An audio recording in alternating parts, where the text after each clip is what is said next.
के ढेर से मिली बेटी।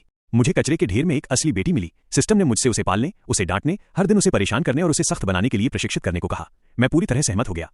ये इतना आसान नहीं है। मुझे बच्चों से सबसे ज्यादा नफरत है, लेकिन मैं उससे नफरत नहीं कर सकता। वो मेरी है, मेरी बेटी। 16 साल बाद मैं स्कूल के गेट पर उसके परिवार से मिला। मैंने एक आदमी के रुमाल पर पैर रखा और अपने हाथ में 2 स्टार्च सॉसेज पकड़े हुए थे। उसके माता पिता एक लग्जरी कार में आए थे और उनके पास 16 उपहार थे। 1 साल से लेकर 16 साल की उम्र तक सभी पुरुष मालिकों ने मेरी ओर देखा। इन वर्षों में आपकी कड़ी मेहनत के लिए धन्यवाद। नकली बेटी ने असली बेटी की बहन की ओर देखा। मुझे दूर मत भगाओ। असली बेटी ने उनकी ओर अजीब तरह से देखा और सीधे मेरी ओर दौड़ पड़ी। उसने स्टार्च सॉसेज छीन लिया। पापा, आप इसे फिर से खा रहे हैं?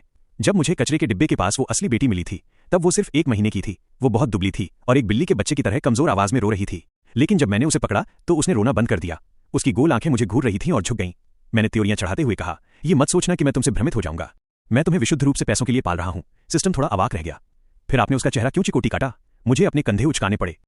धत्त तेरे की, मैं भ्रमित हो गया था। जल्द ही मेरा दिमाग ठिकाने आ गया।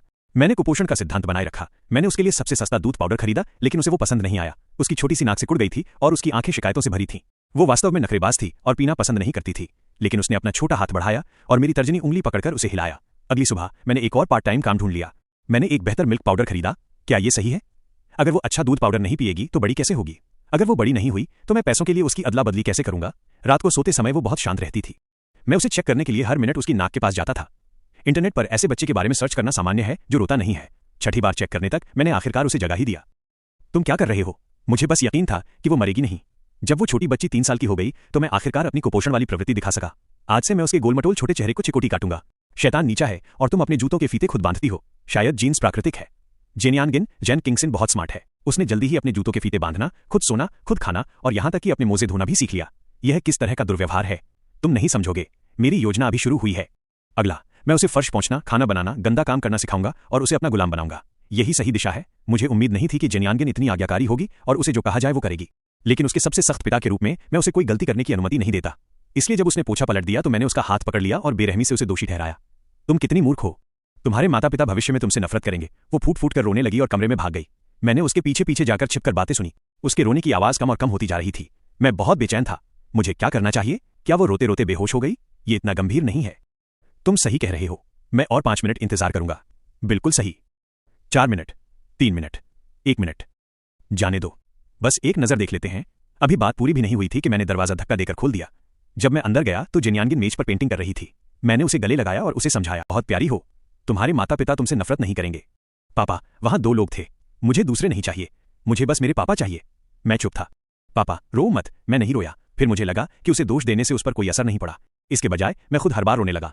इसलिए मैंने अपनी चाल बदल दी। मैंने 10 अक्षरों वाली किताब खरीदी और उसे पढ़ना सिखाया। ये क्या है? तुम नहीं समझोगे।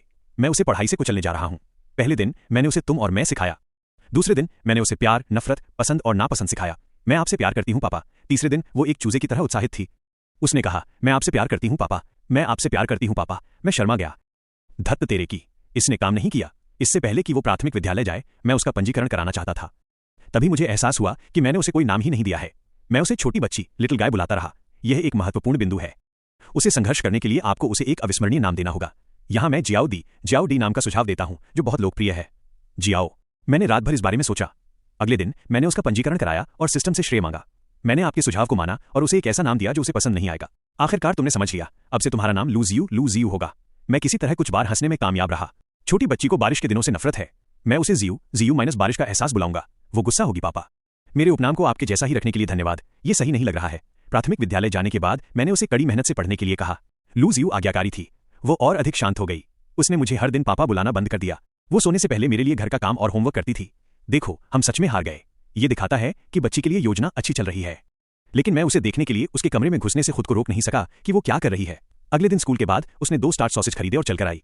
तुम्हें पैसे कहां से मिले? क्या आपने इसे चुपके से मेरे बैग में नहीं डाला था? मैंने इसे गलती से वहां डाल दिया था। फिर आप पिछले दिन सावधान नहीं थे। आप पिछले हफ्ते सावधान नहीं थे। आप पिछले महीने सावधान नहीं थे। इसके अलावा ये सब जंक फूड हैं। किसने कहा तुम्हें इन्हें खाने के लिए? मैंने उसे नोटिस किया और पलक झपकते ही सारे स्टार्च सॉसेज खा गया। 2 घंटे बाद मैं अपने खुद के स्टार्च सॉसेज उसके कमरे में ले आया। देखो, इसे स्वस्थ कहते हैं। लूज यू कुछ नहीं बोली, लेकिन उसकी आंखें चमक रही थीं। उसने स्टार्च सॉसेज साफ चट कर लिए। तुम क्या जानते हो? मैंने बस उसे मेरे लिए जहर टेस्ट करने को कहा था। मैं संतुष्ट था। लूज यू बहुत होशियार थी। उसे लगभग पूरे अंक मिले। अंत में तीसरी कक्षा की अंतिम परीक्षा में उसे अंग्रेजी में 98 अंक मिले। तुम इतनी लापरवाह क्यों हो? तुमने वे 2 अंक क्यों खो दिए? आई एम सॉरी पापा। अगली बार मैं और सावधान रहूंगी। लूजियो ने अपनी गलती मान ली और चुपचाप कमरे में चली गई। ये एक अच्छी चाल है। मैं लूजियो की पीठ को भूल गया और बोलने से पहले ही रोने लगा। भगवान, मैंने क्या किया? आपने कुछ नहीं किया। कुछ मिनटों के बाद लूजियो खाना बनाने के लिए रसोई में आई। उसने मुझे कोने में रोते हुए देखा। मैं तुरंत खड़ा हो गया और अपना चेहरा पोंछ लिया। पापा, आप फिर से रोए? मैं नहीं रोया। तेल के धुएं से मेरा दम घुट गया था। पापा, अगली बार मुझे पूरे अंक मिलेंगे। तुम क्या जानते हो? मुझे पता है कि आप मुझसे बहुत प्यार करते हैं। मैंने खुद को संभाला और चुपके से उसका कंधा पकड़ लिया। क्या तुम उसे शिक्षित नहीं करना चाहते? चुप रहो। इसे आधा खाया हुआ बाघ कहते हैं। जब वो मुझ पर विश्वास करेगी तो मैं उसे बुरी तरह चोट पहुंचाऊंगा। लेकिन मैंने बहुत लंबे समय तक इंतजार किया, पर मुझे मौका नहीं मिला। इसके बजाय मैंने लूजियो के घर लौटने का इंतजार किया जो रो रही थी। मैंने लूजियो को लंबे समय से रोते हुए नहीं देखा था। जैसे ही वो घर आई, वो मेज पर लेट गई। जियाओयू, क्या हुआ? मुझे बताओ, क्या किसी ने तुम्हें परेशान किया? मैं व्याकुल होकर मुड़ा। मुझे नहीं पता था कि क्या कहूं, इसलिए वो मेरे साथ रोने लगी। उन्होंने कहा कि मैं पापा की जैविक संतान नहीं हूं। बस इतना ही। मैंने अपनी सुरक्षा ढीली कर दी। हाँ, मैंने तुम्हें कचरे के डिब्बे के पास पाया था। लूजियो हैरान रह गई। सच में? हाँ, मैं बहुत शांत हूं। मैं अक्सर उससे कहता हूं कि वो मुझे कचरे के डिब्बे में मिली थी, लेकिन उसे उम्मीद नहीं थी कि यह सच होगा। उसने अपना मुंह बंद कर लिया और रोने लगी। क्या हुआ? लूजियो का दिमाग ओवरलोड हो गया और उसने रोना बंद कर दिया। क्या मैं तुम्हारे लिए अच्छा हूं? हाँ। क्या मैंने तुम्हें इतने सालों तक पाला है? हाँ। तुम मेरी जैविक संतान नहीं हो। क्या इससे स्थिति पर कोई फर्क पड़ेगा? लूजियो लंबे समय तक इसके बारे में सोचती रही। नहीं, बस यही बात है। यह जवाब देने के लिए एक कठिन प्रश्न है। यह जेन किंगक्सन को मनोवैज्ञानिक आघात पहुंचा सकता है। चिंता मत करो, मेरी अपनी लय है। अगले दिन लूजियो स्कूल गई। उन कष्टप्रद पुरुष सहपाठियों ने गोद ली हुई संतान होने के लिए।